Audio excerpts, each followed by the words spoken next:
Welcome back to On Texas Football, this week's edition of the Recruiting Breakdown. I'm CJ Vogel, joined by Gerry Hamilton. Jeff Howe is out of town this weekend, but as always, we are bringing you the latest on the recruiting trail. This episode, as always, brought to you by our friends at Mark Saunders and Allstate. We'll get to them here in a minute as well. But Gerry, later on today, it is July 8th. There are two decisions on the board for the Longhorns.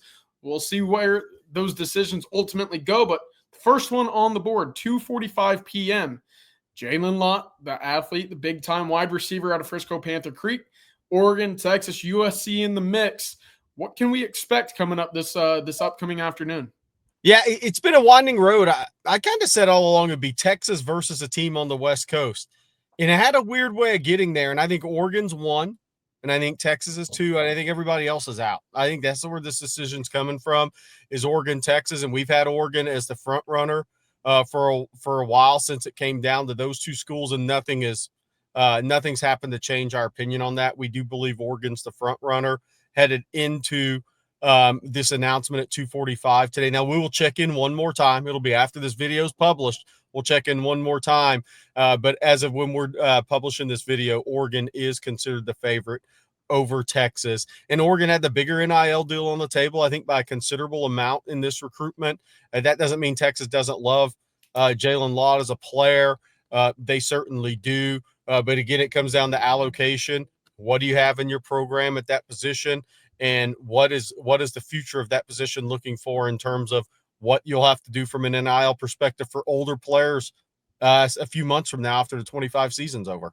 Yeah, absolutely. I think that's a big part of it. Obviously, we've talked about roster retention as well, and kind of the emphasis that the staff, the folks behind the scenes are trying to make in terms of keeping what is a young roster in Austin. That's a big point of it as well. So, Gerry, I'd like to get your thoughts a little bit later on the NIL approach as well. Just, is Texas doing enough? But before we get to that, there is another big-time decision that is coming up at 6 o'clock later tonight. That is Central Time out of Marietta Kell, Georgia. That is linebacker Braden Rouse. Texas and Tennessee, for a while, Tennessee was the clear front runner. And then over the last 2 weeks, 10 days or so, Texas has started to make a push, made some noise in this one. But ultimately, they're going to have to overcome a place where Rouse has visited the most in Tennessee. They've been recruiting him the longest, and the family is quite more familiar with the Volunteers than with the Texas Longhorns. I think that last part is a big piece to this if it goes Tennessee's way today. And I do think it's close. I think as of yesterday, especially through the weekend and yesterday, I don't think there was a clear-cut decision here. I think it's Tennessee or Texas, and I think there could have been a little split in the camp, kid included, on which way he was leaning, which may be the best spot for him. But if it goes Tennessee's way today, it's 2 years plus of relationships with the circle, the family, stepfather around Braden Rouse. I think that will be big if it goes Tennessee's way today. I do think Braden Rouse can envision himself at playing at Texas. Am I saying he's going to commit to Texas? I'm not. What I will say about this recruitment, though, because, look, this is a decision this evening coming up, and as of yesterday, there hadn't been a decision made. That always leads me down the path of wherever he commits now, this won't be decided until December. Because I just don't think he's sure enough about a decision right now, headed into his announcement, that this recruitment's going to be over. I think this will carry on through the season into the early signing period. If I was given a slight edge, it'd be Tennessee because of 2 year plus relationships with the family. I think that's the smart play here. But I do know that Brayden had two tremendous visits to Texas, one unofficially in April and then the official in June. Yeah, he spoke very highly of the Texas staff, the city, the campus, everything that encompasses the University of Texas following his official visit in June. But to your point, should this go the way of the Vols, I don't think it'd be a surprise given what we just went over. Right. But also, you can go ahead and jot his name down on the list of guys Texas will recruit through the whistle. Mark that saying off your bingo sheet for folks playing at home. But those two decisions kind of make up the afternoon. We'll get to decisions coming up later. Of course, Shamari and Carlton, a big one on the 10th. We'll see. We'll get your thoughts there, Gerry. But I did want to touch a little bit on the NIL because, look, it's been a topic amongst Texas fans. Is Texas doing enough? Is Texas as competitive as perhaps a few years ago when it felt like they were leading the way in some regards in terms of allocations, in terms of resources, etc.? And I want to take out the Felix Ojo recruitment because, look, sometimes you're just going to be met with an offer from a school outside of, the top contenders at the time, and it just blows everybody out of the water, right? Mm-hmm. That happens. But do you think, Gerry, given what we've known over the last month or so, that Texas is doing a fine job, or is there work needed to be done in terms of that competitiveness nationally? I think there's some work that needs to be done, honestly, and I do think that will happen.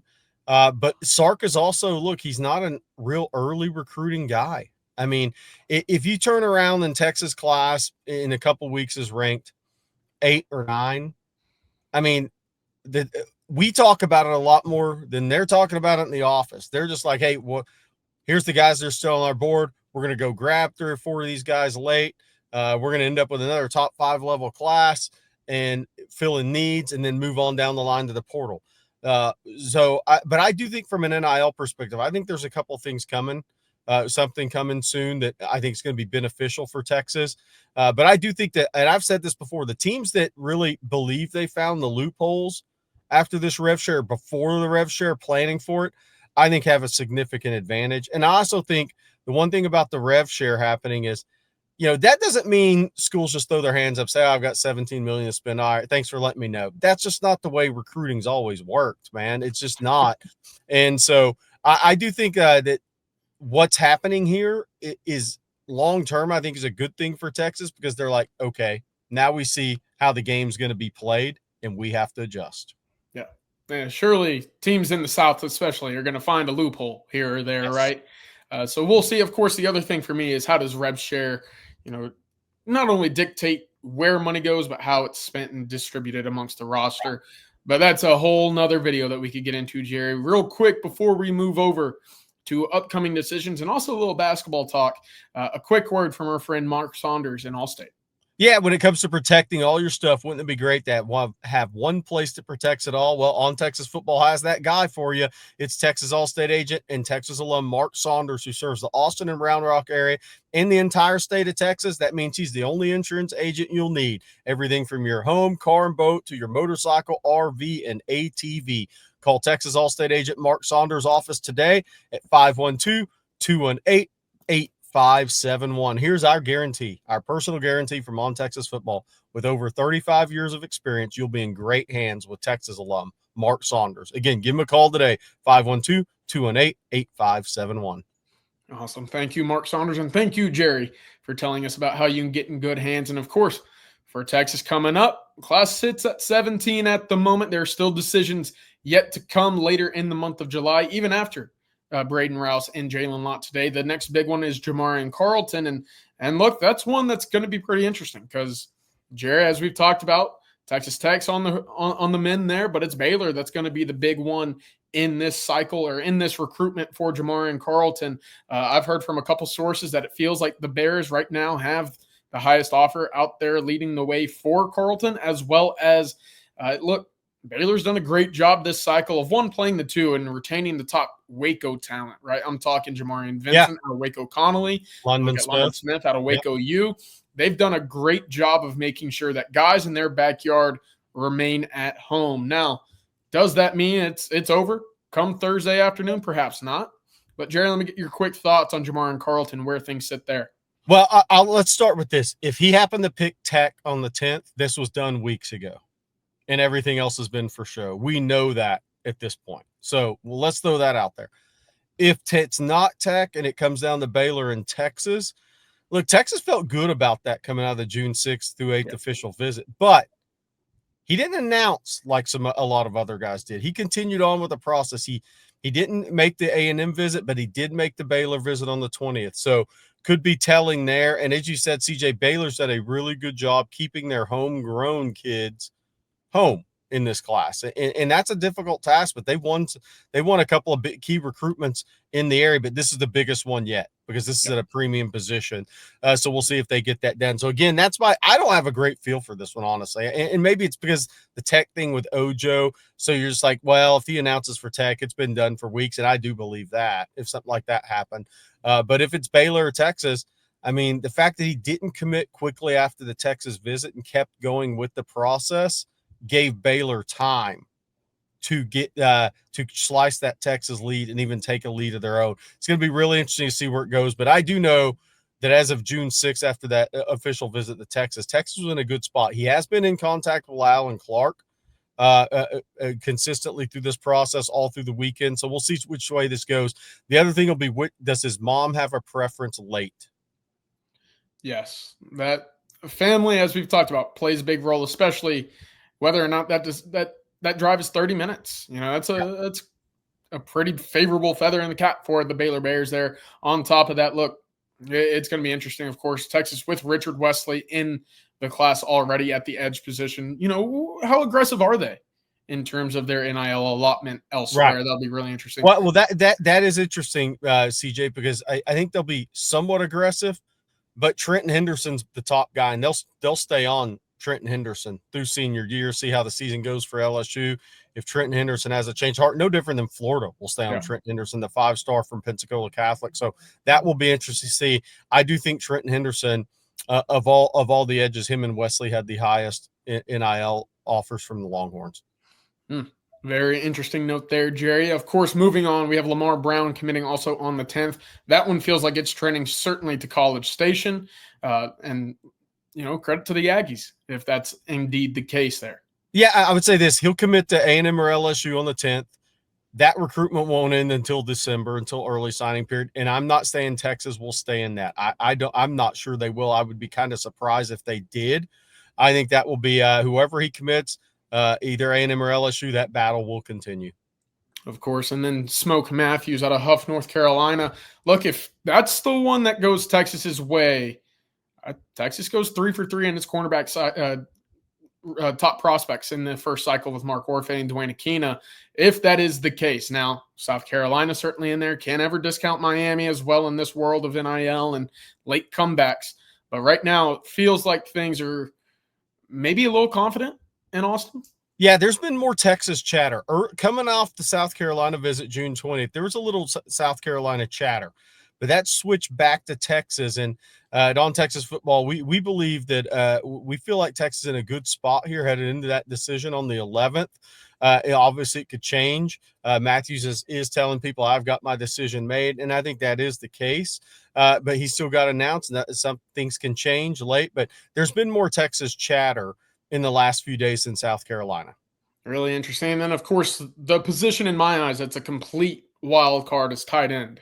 And you got two decisions coming up, Caden Prothro, Hezzy Kent, and, of course, Keawe Brown, who feels like it's going to be maybe a little bit after. Both of those decisions just determine, where the dominoes fall beforehand, Gerry. But do you have a read right now on what Texas is looking at in tight end and what might be occurring over the next week or so? I think the early success of Emory Winston and Nick Townsend at Texas has, and plus the young guys, Jordan Washington, right? And inline Spencer Shannon, has Texas really excited about the position. So I think it takes some pressure off in this cycle. Now, if Caden Prothro wanted to commit to Texas, they would certainly take him. Georgia's been the favorite. Florida's been number 2, even though Georgia already has 2 tight ends committed. In the case of Hezzy Kent, I think he actually likes Texas the most, but I don't think Texas has the highest NIL out there. I think Florida State are very much in that one. And I do think he can play a jumbo inline tight end and be effective doing it, even though a lot of people just think he's going to be a 330-pound tackle. I'm not so sure on that. And he does like Texas quite a bit. I could sense that when I was at Brunswick High in May. We'll just see. I think he would have to pick Texas with a lower NIL than a Florida or Florida State has for him, which will be interesting. Keawe Brown, I think, is kind of a wild card out there. I'll also say this, some guys that haven't announced decisions yet. Look, Tyler Atkinson, or haven't announced dates yet. Tyler Atkinson, the 5-star linebacker from Grayson, east of Atlanta. Georgia's been considered the favorite, but Texas is right there. Oregon's certainly trying to be right there. Clemson, I think, is on the peripheral. You mentioned Keawe Brown. Then there's Devon Benjamin, the do-it-all DB out of Westlake Village, Oaks Christian in SoCal. Oregon has been the favorite, but Texas and Michigan both right there in that recruitment. That could be an early August decision or late July. No date yet. So even though we flashed up there with the graphic who's making decisions, there's a couple of key guys that have not announced their commitment dates yet who are top targets for the Longhorns. Of course, some leftover fireworks from the 4th of July, Gerry. We'll see if those explode burnt orange over the next week or so. That'll be really interesting. Before we get out of here, we also got to talk a little hoops, a little action on the hardwood. Texas picks up a commitment from Declan Duru, a 6'8" forward out of Germany. He was playing on the U18, U19 circuit with Germany, as well as playing with Real Madrid. But a guy that looks to be a very versatile defender and very toolsy. He might be a little raw right now, Jerry, but certainly a guy who you can rely on for about 15 minutes a game this upcoming season and get some good time out of him. It'll be interesting to see where that goes. Declan is a player, 6'8", without shoes on, 7-foot wingspan, 38-inch running vertical. I mean, he's a good athlete.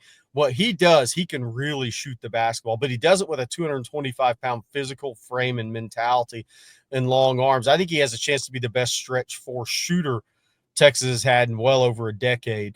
What'll be interesting with Declan is he doesn't get to campus till August. So Nick Cody and John Clark have a big head start on him in terms of Miller's system, what Sean Miller's looking for in his program on a day-to-day basis, getting familiar with the offensive system, the defensive system, the staff in general. It's going to be really interesting. It's up to Nick Cody and John Clark to hold off Declan Duru in year one. And we'll see where that goes. But if they don't, Declan Duru has a piece to his game that can get him on the court and impact winning for Texas. He can really shoot the basketball, and he can help space the floor. And he can do it with size and physicality. So that's a piece that's really big. I think 2 and 3 years down the road, he's an NBA prospect because he shoots it so well. He's so athletic, and he's got the physicality, he's got the frame, and he knows how to play within a system. But if he was here in June, I think his impact might be greater. But since he's coming in August, he's definitely going to be behind the other guys in terms of the system and the expectations and kind of the adaptation to major college basketball. But I think he's a very talented player. And again, Texas now easily the largest, tallest roster I've ever seen for the Longhorns. I mean, Matas, 7-footer, Lucina Traore, 6'10". You have Nick Cody, John Clark, and Declan Duru all in that 6'9" area, 6'8" without shoes on, 6'8.5", 6'9".